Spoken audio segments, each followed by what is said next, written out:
How to properly understand Tonga's Protectorate treaty with Britain. Their job was to ensure that Tonga doesn't get colonized. Yes. Right?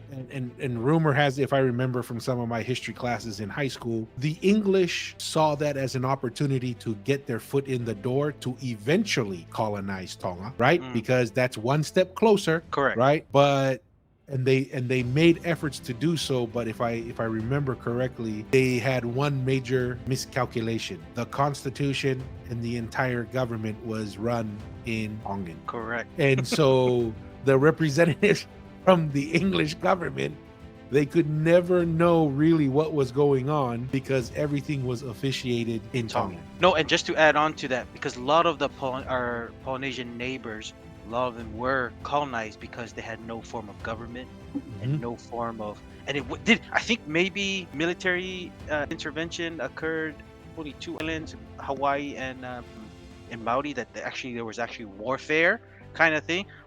New Zealand, but most of the Polynesian islands, they come in, establish a government, create laws, right, and then it will just gradually they'll take over because they have rules and they create policies, they create laws, and it will just function that way. But yeah, and I think that's the misinterpretation of this gentleman here is Tonga was never like that. It was, and that just like what you said, and what my understanding is, two parties agreed, created this treaty, both agreed, and then of course maybe the British had interest, like you said, and they try to use that influence to get in, and then they find out that if they really wanted to do it, they have to learn Tongan because the Constitution was written in Tongan.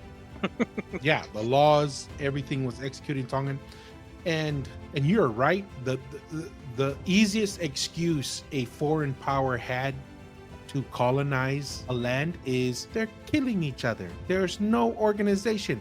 We have to civilize them. We have to bring order to them.